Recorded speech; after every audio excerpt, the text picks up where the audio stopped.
특수활동비. 특수활동비란 기밀이 요구되는 정보활동, 사건 수사, 국정 수행에 소요되는 경비다. 예. 기밀이 요구되는 일이기 때문에 영수증을 제출하지 않아도 됩니다.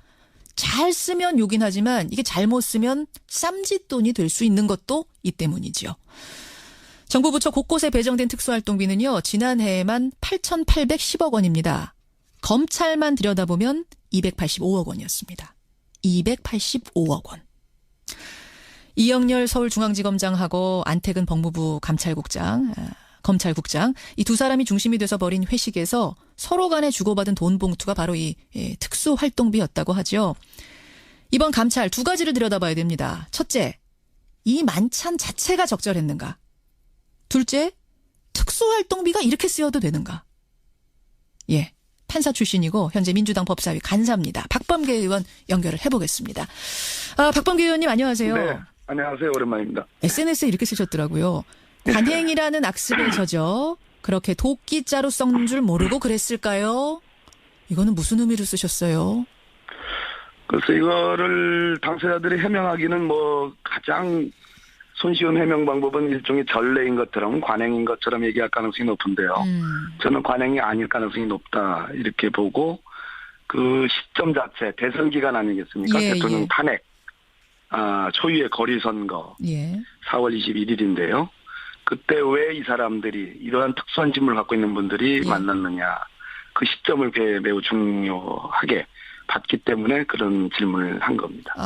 이 타이밍을 볼 때 그 회동 그렇습니다. 자체는 상당히 부적절했다. 뭔가가 있다라고 의심할 수밖에 없다. 이 말씀이시군요. 대통령을 구속 기소한 그 수사 주체 아니겠습니까? 예. 서울중앙지검 특수본. 그리고 이제 그 상대방은 법무부의 이제 검찰국장인데요. 예. 안태근 국장 본인의 해당 여부는 모르겠으나 적어도 우병우와 관련된 우병우는 불구속 기소가 됐잖아요. 예, 예. 그런데 이제 우병우 관련해서는 특별감찰관 해체 의혹도 있단 말입니다. 여기에 법무부 검찰국의 관여 의혹도 있거든요. 의혹이 있죠. 예, 그런 측면에서 대통령은 구속 기소되는데 전직 민정수석은 불구속 기소된다. 이 시점에 예. 나흘 만에 예. 그것도 엄중한 대선 기간 중에 예. 이분들이 만났다. 이 점은 대단히 우려스러운 대목이다 이렇게 보여집니다. 왜 만났을까요? 그럼?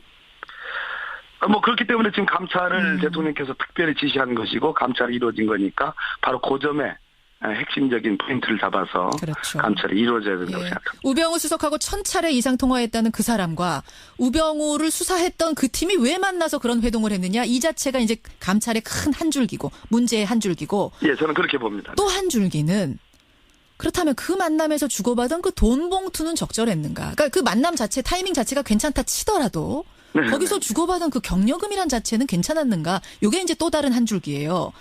네네. 박범계 의원님. 이게 이제 고생했다고 서로 줬다는 경력금이란 겁니다. 일반 네네. 기업에서도요. 상사가 성과 좋은 직원들한테는 경력금 줘요. 이거 괜찮거든요. 그것과는 다르다고 보세요?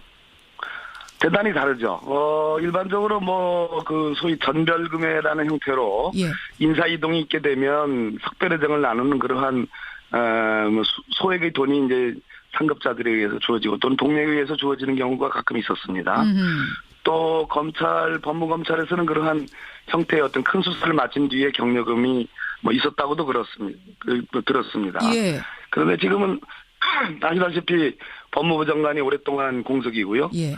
또 이 당시에 만찬의 주최자 중에 한 사람이 법무부 차관이 아니고 예. 장관직을 대행을 하는 법무부 차관이 아니고 아까 말씀드린 특별감찰관 해체 의혹과 관련된 의혹의 진원지이기도 한 그러한 검찰국장이 또 만찬의 주체였고요. 그렇죠. 그런 측면에서 우병우 전 민정수석에 대한 수사와 예. 어찌됐든 직간접적인 영향이 예. 유관성이 있지 않고서는 설명이 안 되는 부분이 있다. 그런 의혹이 있다. 예. 예. 그런 측면에서 이것은 그냥 경력금이니 전별금이니 이런 형태의 통상적인 금품으로 설명하기에는 시점상 아까 제가 말씀드렸죠. 예. 예. 대선 기간이었고 예. 그리고 대통령 구속 기소 우병우 전 민정수석 불구속 기소 예. 나흘 뒤이기 때문에 그러한 의문들이 있는 겁니다. 아니 근데 저는요. 이 특수활동비라는 게 기밀이 요구되는 수사나 국정수행에 쓰라는 돈이잖아요. 기밀이 요구되는. 한마디로 정보비, 수사비의 명목으로 쓰여지는 겁니다. 그렇죠. 근데 네. 이게 지금 뭐 이 모임에서 꼭 이 사람과 이 사람이 만난 모임에서가 아니더라도 이런 식으로 경력금을 특수활동비에서 꺼내주는 것 자체는 괜찮다고 보세요?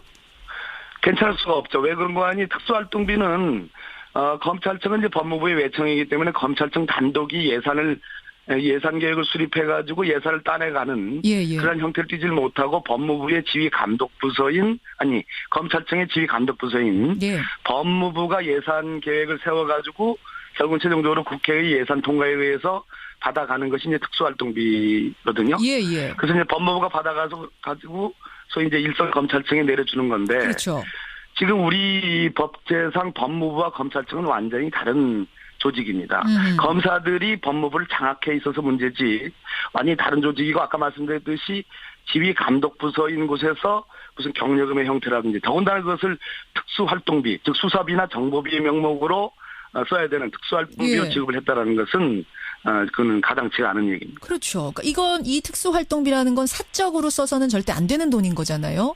물론입니다. 어떤 돈인들 공금인데 사적으로 써서는 안 되는 거예요. 근데 이 특수활동비라는 게 사실은 지금까지는 뭐 생활비로 쓴 사람도 있었고 또 유학비로 쓴 사람도 있었고 그래서 문제가 됐던 적이 있지 않습니까? 예, 맞습니다. 그렇죠. 그럴 때 큰 문제가 됐던 건데 그럼 이번엔 또 이렇게 주장할 수 있을 것 같아요.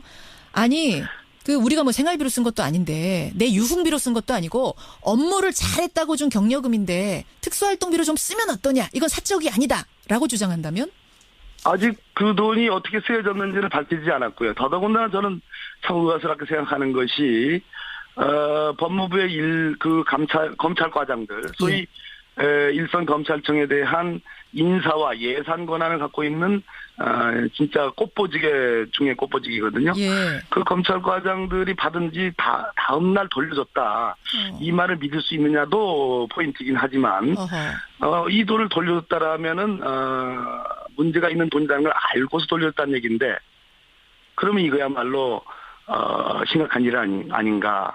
그런 측면에서 이것이 무슨 개인적으로 무슨 유학비에 썼다든지 유흥비에 썼다든지 그런 차원의 문제가 아니고 아까 그 시점과 이분들의 신분 그리고 돈의 액수 다 100만 원, 70만 원에서 100만 원까지 또 한쪽은 100만 원 다 이것은 김영란법상에 100만 원이라는 부정한 청탁 뭐 직무 관련성 이런 거와 관계없이 무조건 알겠습니다.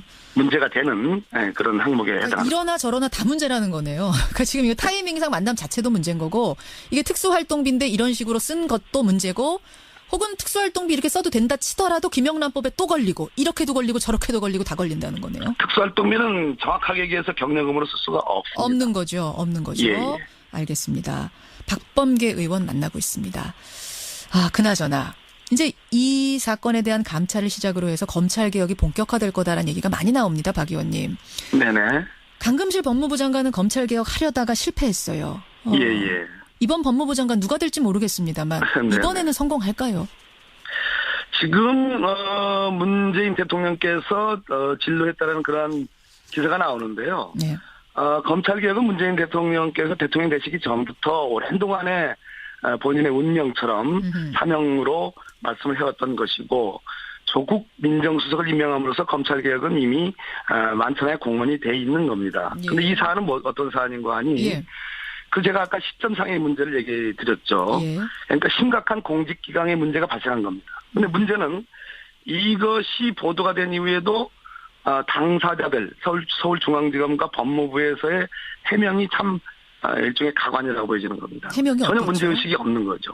조직의 불감증이 그대로 드러난 거거든요. 이 두 가지 차원의 문제입니다. 그러니까 법무검찰에서 일어나는 골마 터지는 여러 문제들은 바로 대통령의 직격탄이 날라오는 겁니다. 그러니까 개혁의 대상으로서의 법무검찰을 보질 말고 정말로 공직기강에 제대로 공직기강을 세워야 될 사정기관의 중추가 무너져 내렸다면 그리고 아무런 문제의식이 없다면 조직이 불감증에 걸려 있다면 그것이야말로 정말로 나라의 위험한 일이고 대통령에게는 더더욱 위험한 일이다. 그런 차원으로 한번 접근할 필요가 있고 일반적인 의미의 검찰 개혁의 문제는 대통령께서 워낙 그것은 철학으로서 강조해온 문제고 조국 민정수석을 임명함으로써 그것은 이미 일반적으로 진행되고 있는 문제이기 때문에 이 사안과는 별개의 문제다. 근데 네.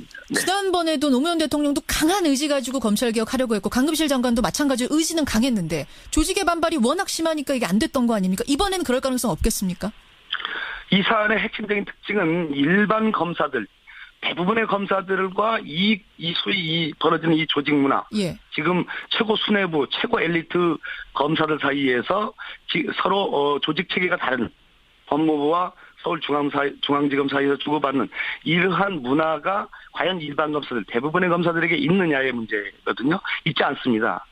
일반 검사들에게는 정말 상상할 수 없는 일들이 지금 벌어진 거거든요. 그런 측면에서 저는 다수의 검사들, 대부분의 검사들은 이 부분에 대해서 개탄에 맞지 않을 것이다라는 생각을 갖고 있고 그것이 곧 내부로부터의 개혁을 추동하는 큰 힘이 되지 않을까. 그런 차원에서 검찰개혁을 추진해야지 과거의 검찰개혁처럼 정말 정광석화 같은 무슨 사람을 도려낸다든지 또는 조직의 저항을 무릅쓰고 일순간에 한번 어떤 제도적 어떤 천착을 개선을 그냥 순식간에 이루어내겠다라는 그러한 어떤 순식간적인 어떤 검찰 개혁이 아니라 내부와 함께 가는 개혁. 내부의 개혁 동향을 키우고 우리 검사분들에게 대부분의 검사분들에게 한번 묻고 싶어요. 아니 잠깐만요. 과연 바람직한 것이. 박 의원님, 그 지금 말씀 듣다 보니까 궁금해지는 게 그럼 그때하고 지금하고 검찰 조직 내부에서 개혁을 원하는 이 느낌이 달라졌단 말씀입니까? 원하는 강도가? 2003년도 일이거든요. 강금실 법무부 장관 이제 임명해서 검찰 개혁을 추진했었죠. 예. 그 당시와 그 이후에 벌어졌던 여러 가지 법무검찰 내에서의 많은 정말 스캔들들이 있지 않았습니까? 그런데 지금도 목전에서 벌어지고 있는 겁니다. 그러니까, 이런 측면에서 검찰을 아끼는 내부 검사들이 정말 이 사안을 어떻게 볼 건가? 저는 충분히 우려스럽게 이제 진짜 내부 동력에 의해서 검찰 개혁을 이뤄야 된다라는 그런 공감대가 저는 만들어지는 과정에 있다. 만들어지고 있다. 그때와 2003년과는 분명히 다르다는 말씀. 그런 차원으로 검찰 개혁을 접근하고 그런 차원으로 알겠습니다. 검찰을 저는 청와대가 대통령이 바라보고 있어야 된다 하는 그런 측면을 말씀드립니다. 박범계 의원님도 그 당시에 청와대 법무비서관이셨기 때문에 지금 말씀 들어보니까 좀 한이 맺히신 것 같아요. 한까지는 아니고요. 반드시 필요한 부분입니다. 알겠습니다. 여기까지 오늘 말씀 들어보기로 하고 특수활동비에 대한 여러 가지 문자들 지금 보내주고 계시네요. 많이들 보내주십시오. 고맙습니다. 박 의원님. 네, 감사합니다. 박범계 의원이었습니다. 특수활동비란 기밀이 요구되는 정보활동, 사건 수사, 국정 수행에 소요되는 경비다. 예, 기밀이 요구되는 일이기 때문에 영수증을 제출하지 않아도 됩니다. 잘 쓰면 요긴 하지만 이게 잘못 쓰면 쌈짓돈이 될 수 있는 것도 이 때문이죠. 정부 부처 곳곳에 배정된 특수활동비는요. 지난해에만 8,810억 원입니다. 검찰만 들여다보면 285억 원이었습니다. 285억 원. 본인의 해당 여부는 모르겠으나 적어도 우병우와 관련된 우병우는 불구속 기소가 됐잖아요. 예. 그런데 우병우 관련해서는 특별감찰관 해체 의혹도 있단 말입니다. 여기에 법무부 검찰국의 관여 의혹도 있거든요. 의혹이 있죠. 예, 그런 측면에서 대통령은 구속 기소되는데 전직 민정수석은 불구속 기소된다. 이 시점에 나흘 만에 그것도 엄중한 대선에 이 사람들이 이러한 특수한 직무를 갖고 있는 분들이 만났느냐. 그 시점을 매우 중요하게 봤기 때문에 그런 질문을 한 겁니다. 이 타이밍을 볼 때 그 회동 그렇습니다. 자체는 상당히 부적절했다. 뭔가가 있다라고 의심할 수밖에 없다. 이 말씀이시군요. 대통령을 구속 기소한 그 수사 주체 아니겠습니까? 서울중앙지검 특수본. 그리고 이제 그 상대방은 법무부의 이제 검찰국장인데요. 안태근 국장 이렇게 쓰셨더라고요. 관행이라는 악습에 젖어 그렇게 도끼자루 썩는 줄 모르고 그랬을까요? 이거는 무슨 의미로 쓰셨어요? 그래서 이거를 당사자들이 해명하기는 가장 손쉬운 해명 방법은 일종의 전례인 것처럼 관행인 것처럼 얘기할 가능성이 높은데요. 저는 관행이 아닐 가능성이 높다 이렇게 보고 그 시점 자체 대선 기간 아니겠습니까? 예, 대통령 예. 탄핵, 초유의 거리 선거, 예. 4월 21일인데요. 그때 왜 이영렬 서울중앙지검장하고 안태근 법무부 검찰국장 이 두 사람이 중심이 돼서 벌인 회식에서 서로 간에 주고받은 돈 봉투가 바로 이 특수활동비였다고 하죠. 이번 감찰 두 가지를 들여다봐야 됩니다. 첫째, 이 만찬 자체가 적절했는가? 둘째, 특수활동비가 이렇게 쓰여도 되는가? 예, 판사 출신이고 현재 민주당 법사위 간사입니다. 박범계 의원 연결을 해보겠습니다. 박범계 의원님 안녕하세요. 네, 안녕하세요. 오랜만입니다. SNS